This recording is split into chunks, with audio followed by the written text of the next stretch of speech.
盾形甲壳，八足横行，螃蟹般的外形藏不住它嗜血的本性。奄奄一息的蜜蜂，在它脚下无疑就是手下败将。但眼前这不到米粒大小、毫不起眼的生物，如何让死亡阴影无情吞噬整个蜂巢？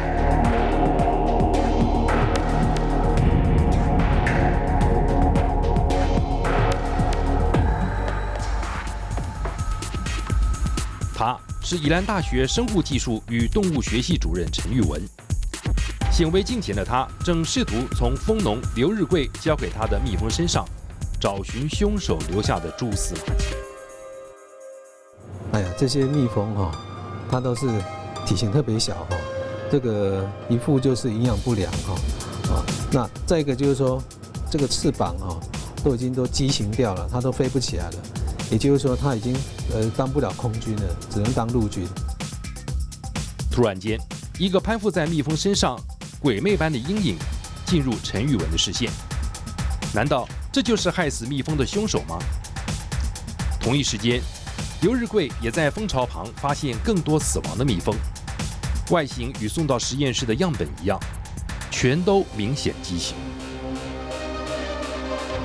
我从地上捡起来，你看看都有了，没有翅膀的啦，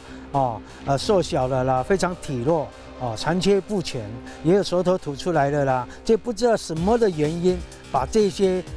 不成全、不完整的蜜蜂给它拖在我们的蜂箱的门外。工蜂不断将蜜蜂尸体往蜂箱外拖，难道死神就藏在蜂箱中？刘日贵将异常的虫尸捡起来并列比较，左边是自然死亡的蜜蜂，虽然身上的绒毛因为老化脱落，但一对翅膀依旧完整，而右边的蜜蜂却根本没有翅膀，6只脚也全躯萎缩，不是缺腿就是断翅。答案似乎越来越清晰，躲在蜂巢内的凶手就是蜜蜂身上这些体型微小却也最难缠的吸血虫——蜂蟹螨。在这种吸血性的这个生物呢，通常会传染一些疾病，譬如说像病毒性的疾病所以呢得到蜂蟹螨被蜂蟹螨寄生这些蜜蜂的这个蛹呢，它会营养不良那也会得到一些病毒病然后它的这个寿命会缩短，甚至会直接造成死亡所以目前这个蜂蟹螨呢，它其实不只是在台湾造成很大的危害，在全世界都是一样，非常的严重那有人去估算过说，每年蜂蟹螨造成这个蜂群的损失呢大概有20%。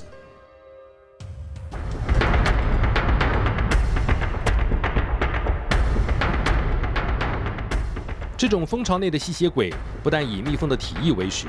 还以狡诈狠毒著称。怀孕的母鳗会溜进刚产卵的巢房，静待下手时机。一旦巢房封盖，毫无抵抗力的幼虫就成了多汁饱满的大餐。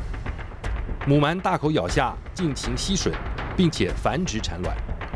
惨遭蛮害的幼虫虽然还没羽化，就被贪婪的蟹螨吸食，但蜂蟹螨算盘打了精。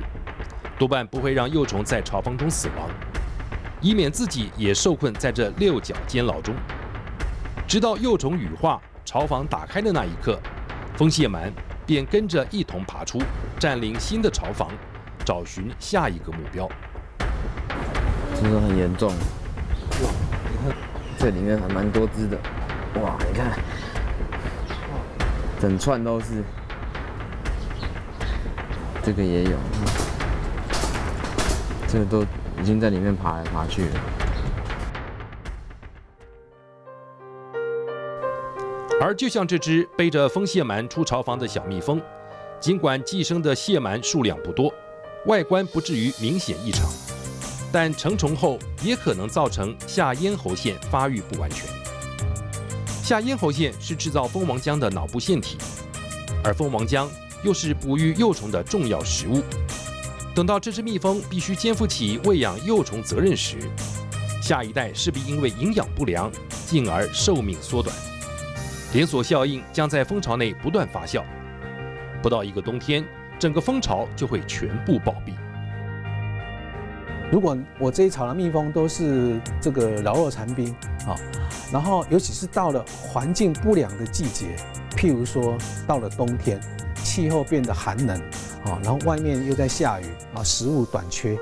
那这些老弱残兵它就没有办法度过今年的冬天。所以呢，很多的这个蜜蜂呢，如果没有在入冬前把这个蟹螨给妥善的控制的话，这一箱蜜蜂是活不过冬天的。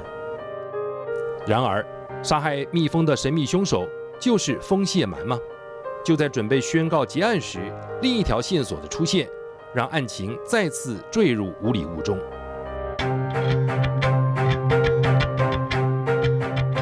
如果感染蜂蟹螨的蜜蜂大多被蜂群逐出蜂巢外，聚集在蜂箱周围死亡，那么为什么会有蜜蜂疑似出现迷航现象，离奇死在养蜂场外呢？难道造成蜜蜂死亡的元凶不单只是蜂蟹螨？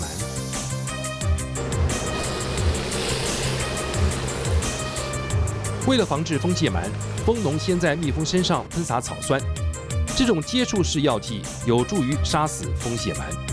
但缺点是巢片必须逐一喷洒，费时也耗力。因此，蜂农大多在施用草酸的同时，也将浸泡过杀螨剂氟化氯的木片放置在蜂箱入口处，双管齐下，增强杀螨效果。这样的做法虽然已经是建议用药中最安全也最正确的做法，但看在陈教授眼里仍有疑虑。关键就在于，蜂蟹螨与蜜蜂生理条件非常接近，有没有可能在氟化氯杀死蜂蟹螨的同时，也对蜜蜂造成损伤？国内的这个业者呢，他也许为了要保障它的这个防治效果，那无形当中可能就会加重这样的一个剂量来防治。那加重剂量的结果呢，会不会对这个蜜蜂产生意想不到的一些影响啊？譬如说它迷航，或者是它的生长受阻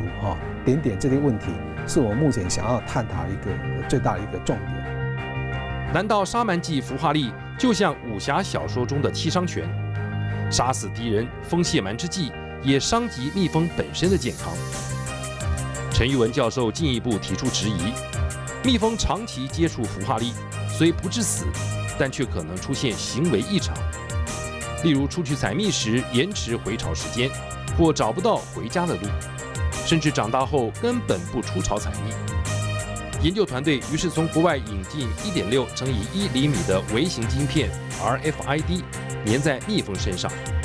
企图用这一张随身携带的晶片，使蜜蜂进出巢的一举一动无所遁形。它只要进出它的家门口，就会被记录一个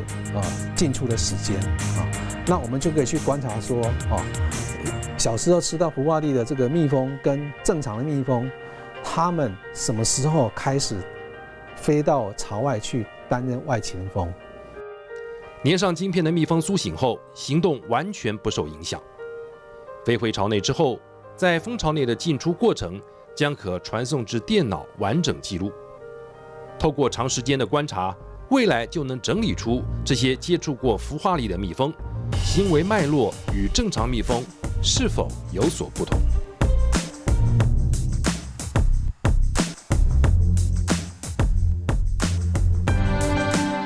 究竟杀螨剂是不是导致蜜蜂迷航的原因之一？陈玉文教授与研究团队正如火如荼进行实验，希望能早日挖掘出真相。然而，在此同时，蜂群失踪的阴影已经迅速蔓延。又到了春天百花盛开、忙于采蜜的旺季，